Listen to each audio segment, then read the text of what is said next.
तो किस प्रकार के संकेत आए हैं? इक्विटी स्पेस में इतनी गिरावट क्यों दिखी? कमोडिटी स्पेस से क्या है क्यूज? पूरी डिटेल लेकर मेरे सहयोगी दीपांशु जुड़ चुके हैं। Deepanshu, good morning. बताइए क्या कुछ हुआ है, कहां नजर रखें? पूरा मूड माहौल ही बाजार का बिगड़ चुका है और हम ये हाईलाइट कल भी कर रहे थे। महंगाई महंगाई महंगाई, इन्फ्लेशन की ही चिंता हावी है और उसी का इंपैक्ट आप देख रहे हैं। तो आज सुबह जो एशिया में हो रहा है, इट्स अ डायरेक्ट रिफ्लेक्शन जो कल शाम हमने अमेरिकी बाजार में होते देखा। तो एसजेएक्स निफ्टी 150 अंक नीचे है। डाउ फ्यूचर्स में आपको फिर से कमजोरी आती हुई दिख रही है। नैस्डैक आपको फिर से, नैस्डैक फ्यूचर्स आपको ½ % नीचे दिख रहा है और एशिया के बाकी बाजारों में भी भारी बिकवाली का माहौल है। हालांकि कल चीन के बाजार काफी तेजी से गिरे थे, इसलिए अभी देखते हैं कि कैसा ओपनिंग पर इंपैक्ट रहेगा। बट डेफिनेटली ग्लोबल बाजारों का मूड बिगड़ा हुआ है और ये बिगड़ा है कल शाम जो हमने अमेरिका में एक्शन देखा। 400 से ज्यादा अंक फिसलकर डाउ दिन के निचले स्तर पर बंद हुआ। अच्छी शुरुआत हुई थी पर उसके बाद आपने बिकवाली आती हुई देखी। S&P 500 पर 0.25% की गिरावट थी और सभी 11 सेक्टर्स यहां पर आपने लाल निशान में बंद होते हुए देखे। यही नहीं, बॉन्ड यील्ड काफी तेजी से बढ़ी। आपको याद होगा कल जब हम बात कर रहे थे 2.7% पर थी बॉन्ड यील्ड, अब 2.8% के ऊपर है। पिछले हफ्ते 2.5% पे थे, तो एक ही हफ्ते में 0.3% बढ़ गई है। इस साल में तो हमने देखा बहुत ही बड़ी मूव आई है और अभी भी रुकने का नाम नहीं ले रही है क्योंकि इन्फ्लेशन की चिंता बढ़ रही है। तो बढ़ती बॉन्ड यील्ड की वजह से हमने देखा आईटी शेयर सबसे ज्यादा गिरे हैं और नैस्डैक एक बार फिर से 2% से ज्यादा आपको टूटते हुए दिखा।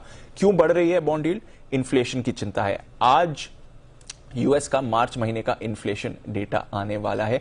8.4% तक महंगाई का बढ़ने का अनुमान है साल दर साल। अगर आप कंपेयर करें तो इंडिया के मुकाबले देखिए कितना हाई इनका इन्फ्लेशन इस समय और इनकी ब्याज दरें सिर्फ 0.5% पर हैं इस समय।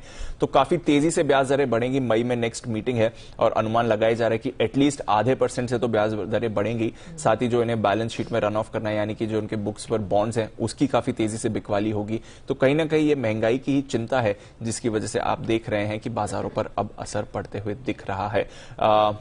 41 साल की ऊंचाई पर ऑलरेडी इन्फ्लेशन है और ये जो डेटा आएगा ये उसे एक बार रीअफर्म ही करते हुए आपको दिखेगा। यूरोप में भी हमने सुस्ती का ही माहौल देखा, गिरावट के साथ बंद हुए। एक अच्छी बात थी, कच्चा तेल फिर से कल फिसला है। $100 के नीचे ब्रेंट हमने कल फिर से आते हुए देखा। 4-4.5% की कल शाम को गिरावट हुई थी। अब वापस 99-100 के करीब थोड़ा हल्का निचले स्तरों से रिबाउंड आया है, बट कल शाम को अच्छी गिरावट हुई थी। एक तो जो चीन में लॉकडाउन लगे हुए हैं, स्पेशली शंघाई में जो इस समय सिचुएशन है, उससे क्या मांग आगे और गिर सकती है, इसका डर बन रहा है। इसके साथ ही हम देख रहे हैं कि ओपेक ने यूरोपियन यूनियन को कहा है कि आप रशिया के ऑयल सप्लाई को मत रोकिए या फिर और यहां पर रेस्ट्रिक्शंस मत लगाइए क्योंकि परेशानी आपकी आगे बढ़ सकती है। तो फिर एक जो अंडर सप्लाई की चिंता थी वो थोड़ी खत्म हो जाती है अगर ओपेक सामने से कह रहा है कि आप रेस्ट्रिक्शंस मत लगाइए, बल्कि रेस्ट्रिक्शन का सबसे बड़ा फायदा तो ओपेक को ही होता है। तो ओवरऑल अगर आप देखें तो तेल तो ठीक है, कंफर्टेबल है।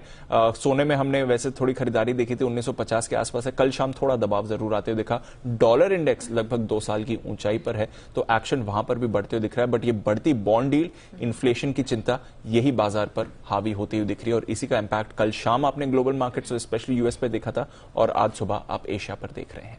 चलिए दीपांशु, बहुत शुक्रिया वो पूरी डिटेल रखने के लिए।